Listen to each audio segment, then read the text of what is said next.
Hi, I'm Paul Sutcliffe. I work here in Warwick Medical School.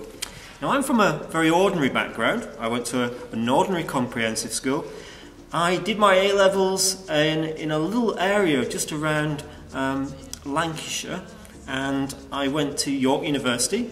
Following that, I went to Manchester University as a researcher. So I did a doctorate in Oxford, one of those scary places that not everybody thinks they can go to. I didn't think I'd ever go to Oxford, but I did, and it was good. I really enjoyed it there.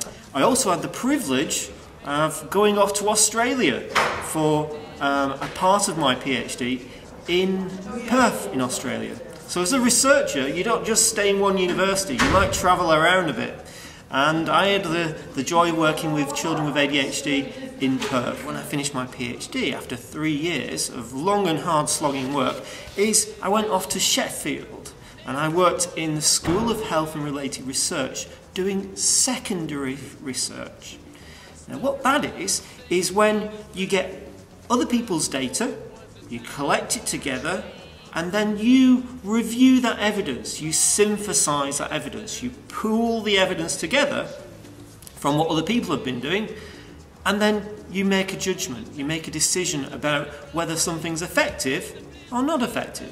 And that could be clinical effective or cost effective, that type of thing. Pleased to meet you. Hope you get... Now, as a researcher working in a university, everybody assumes that you're really clever. I don't think I'm clever. I've never been that clever. To be honest, I've just got a really good memory. Now, let me give you a bit of a top tip. Okay, so I did my GCSEs. I didn't get a single A at GCSE. I got mainly C's. Because I was worried about everything. I worried about doing well and getting the good qualifications. I didn't think I'd ever go to university. But what I did is I studied psychology, and I started to learn about memory. And I realised that I could really be very good at memorising things. I think one of the top tips I'd give to you is think about how you memorise things. Think about how you structure and organise your revision. Because after my GCSEs, I did psychology. I ended up doing 6 A-levels. And I got all 6. Maths, English, language, literature, psychology, sociology, human biology, general studies. I did an awful lot of different A-levels. But I realised that was mainly down to memory.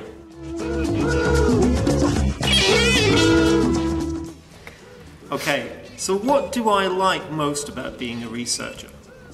Okay. I think it's probably the communication and working with other people.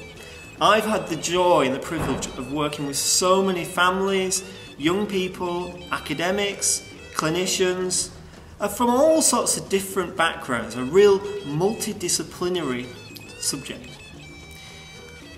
I think it's really just being with people and actually doing something which is going to benefit other people. The work that I do for the National Institute for Health and Clinical Excellence is going to be informing our decisions about whether in the future you might be taking a drug or not taking a drug.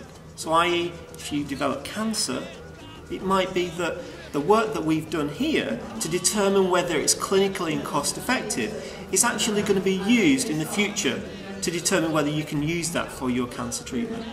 The reason I love being a researcher is it allows me to follow my interests. It allows me to answer questions. I'm a very curious person by nature, and I like to ask, why do people do things, how do people do things, and being a researcher allows me to actually begin to answer those questions in new ways.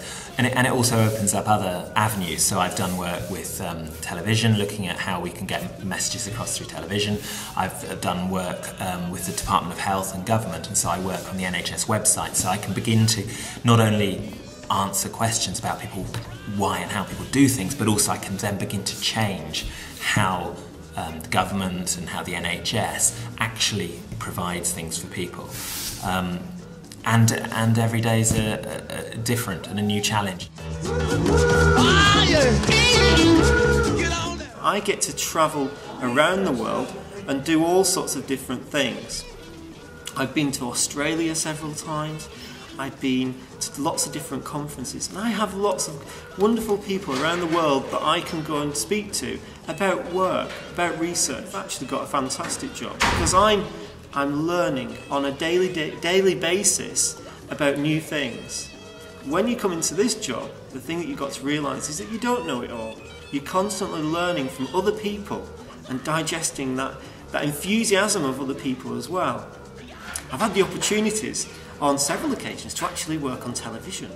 I've worked for the Open University. So if you ever get insomnia, have a look at the Open University in the evenings with all about cognitive gerontology. It's about older people. I'm on there, probably with a very big tie, talking about old people, about how you perceive rotation, how your ability to process rotation and speed as you get older might decline slightly. So I talk about that. I've also done a bit of work for the Spotlight programme for Meridian Television. I was an expert there in the audience giving guidance about how we change as we get older. I've also done a bit of radio work, which was all good fun. But I think this is what I'm trying to tell you, is that within research, you get the opportunity to do lots of different things. Some of the things you'd never have imagined as a child that you would ever do that.